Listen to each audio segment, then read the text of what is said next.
Welcome back to another episode on Proven Power Cycles. For those of you who don't know me, I'm Eric. There's Lewis. Hey, Daryl's in the front. He's on the phone, doing what he's supposed to do. Good old Daryl. We're gonna show you a handful of the bikes that we have currently in the shop. And now what we want you guys to do, because quite honestly, we're getting extremely busy and it's getting very difficult with what bikes to actually make a video on and produce them for you guys. So what we're gonna do is we're gonna have you guys basically more or less please tell us what you wanna see, all right? We currently have the, I say grudge, but really it's gonna be a full-on race bike. This is a Carpenter Belt motor, Gen 1 Busa that we're currently doing a full fuel system on. We have a 2016 GSXR 1000. We have an 08 GSXR 1000. So the 08 GSXR 1000, we did a tune. We're rebuilding the forks. On the GSXR 1000, we have done a full exhaust. But we are currently in the middle of making these two videos. We have our anniversary edition ZX14R that we're also in the middle of a video on, so you can select that one. We have the 2019 Busa here that we also did a full video on. The last thing we're doing to the Aprilia is quite literally taking off all these stickers. So we got to just go through and remove all these warning stickers, polish the bike. So I'm gonna wax it, polish it, all that jazz. We're gonna make it look pretty damn good before the owner comes and picks it up. So that is the last thing. Honestly, I just need to get it. We need to wheel it out of there on so I can finish that up. But yeah, if you guys could, please let us know down in the comments before this vlog kind of kicks off. Let us know down below what you think about it. Let us know what video you guys want to see. Aside from that, let's start the video. So we have this GSXR 1000 on the dyno now.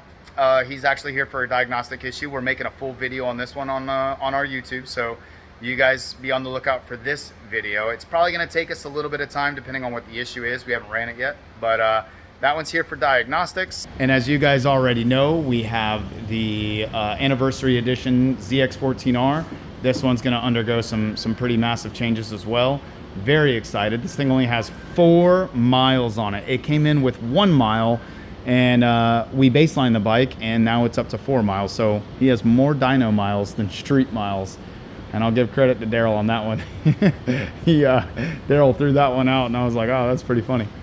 So this one's getting ready to go under some transformation like we talked about. He's getting full exhaust, oil mod, clutch mod, velocity stacks, air filter, I mean, a bunch of shit. So, and we're actually gonna tune this on MR12 out the gate. So it's strictly gonna be used for racing. It's not really going to be a street bike, so but there are some rules and regulations that they have to abide by in order to run it in the class that they're going to run it in. So there are some things that we can't really touch and mess with, just to let you guys know, based on the rules and regulations. So with that being said, though, it is going to go under some transformation. I cannot wait. This thing should make some serious power, even though they're kind of limited. So we'll see what happens, but keep an eye on this one, guys. This one's going to be a monster. He just got part of his parts in. We're still waiting on the rest of them to come in, but we did get a couple of parts in. We're going to start undergoing some changes on this one as far as getting that one all finished up. And we did get some other parts in. Here is one of the last updates just for right now for today, because we are early on Monday.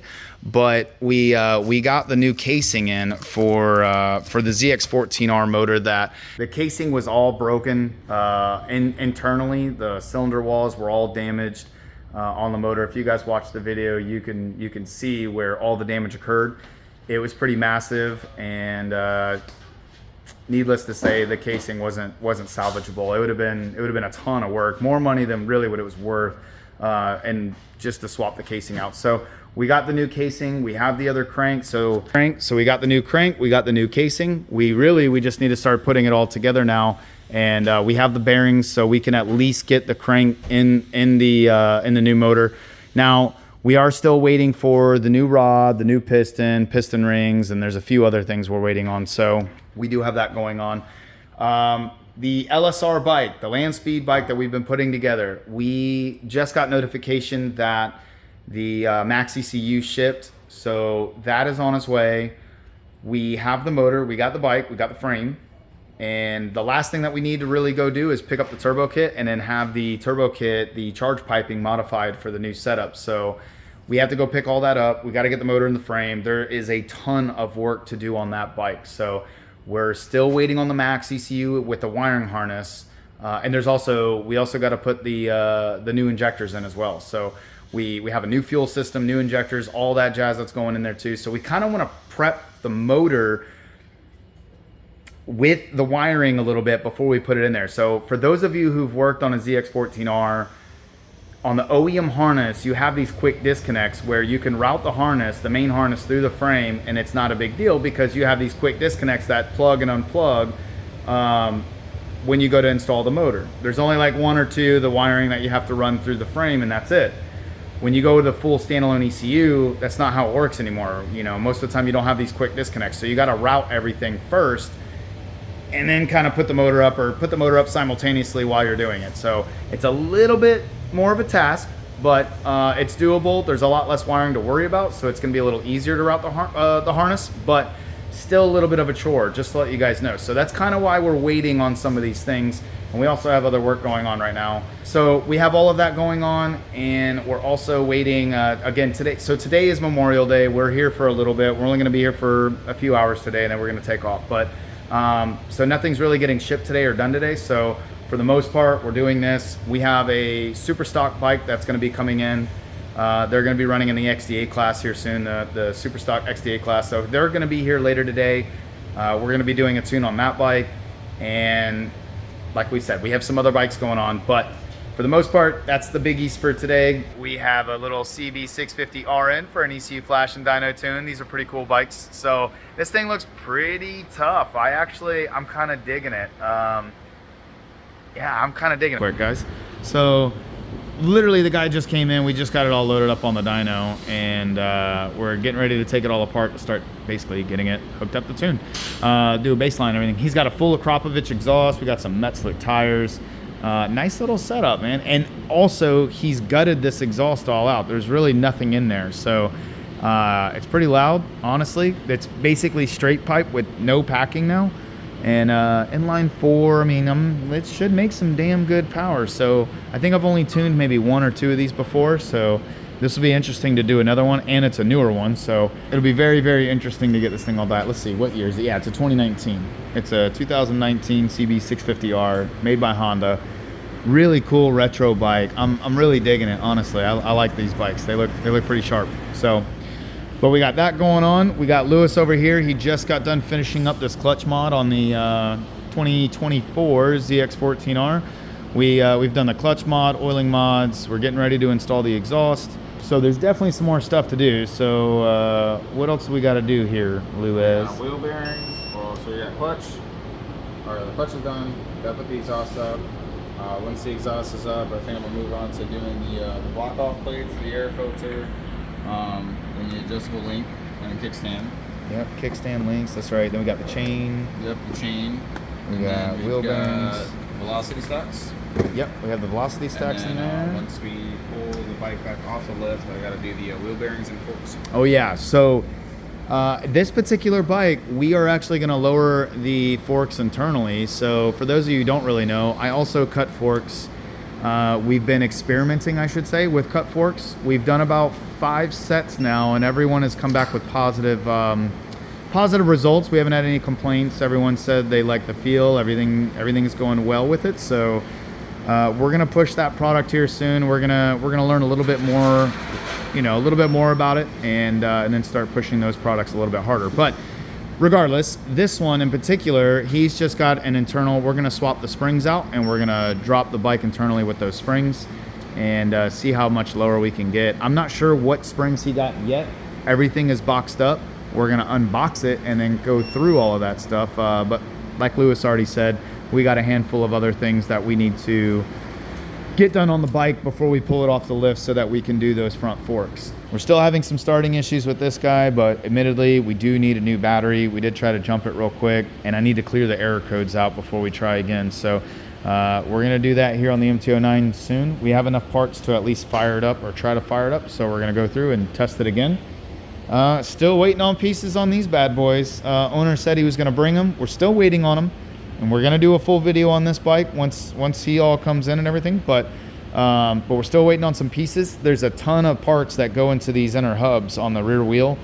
So we're still waiting on pieces from him so that we can actually assemble the wheel and install the tires on that. We just got some parts in for this engine build. This is the Turbo Gixxer 1000. We're still waiting on the turbocharger to finish getting rebuilt and upgraded at the same time. We're going with a billet wheel, a better wheel, and it's going to be a billet. So it's going to be a better design wheel, and and again, it's billet wheel. So the material and the design are going to be better along with the rebuild. So this thing should easily hit 300 horsepower after all this is all said and done. We're most likely going to swap that rear tire out. The tire is pretty crappy, to be honest with you. Actually, we'll probably do both tires. These are pretty bad. So, and that's about it. We got to start redoing this fuel system. We're going to start on that here very, very soon, probably today or tomorrow type of soon, because we have enough parts now in stock that we can at least get this thing started. So we're going to start routing the system and getting an idea where we're going to put everything. But really excited to get started on this. So we have the transmission pulled out of the Gixxer 1000. We got the tranny pulled, and so here's the Robinson first gear right here. This is the aftermarket gear, and then here's the OEM one. So what the Robinson does is it just shortens up your gear ratio for first gear, so that way it kind of makes first gear hit a little harder. It's mainly like a roll racing thing and drag racing. Now this particular client, he's going to be racing in super stock class, hence why we're going back to the OEM first gear. This is the Robinson, like we said, so it shortens up the gear ratio. This is not OEM, this is OEM. So this is going to go inside the motor now, and yeah, we're going to start basically putting it all back together now so we can reinstall the transmission, clutch, and all the other components. So we have the transmission all put back together. We have our input output shafts on, we have our transmission back together, we got our shift forks back in, our everything is back together. Here's the Robinson first gear, so we have the OEM one back in, and we are getting ready to reassemble and reinstall into the motor now. So here we go. So we went ahead and re-lubricated the entire clutch kit. We actually pulled each individual clutch plate out and dipped it all in the oil here. We cleaned this all out, put it all in OEM oil, the XStar 9000. And anyway, we have everything back in. The clutch is all back in. We got our starter gear put back in. We just have couple little things to throw back in there. Pressure plate, the push here for the clutch, and the push rod, and then we have the springs. But all in all, we are pretty much wrapped up here, and what we're going to do after this, we're going to go on the other side, put the chain all on, get all that tightened down, get it adjusted, and then we'll just run through the gears. We'll make sure everything shifts and feels good, and then we'll go ahead and call them up and let them know it's all done. So almost done with it. We're getting near the end.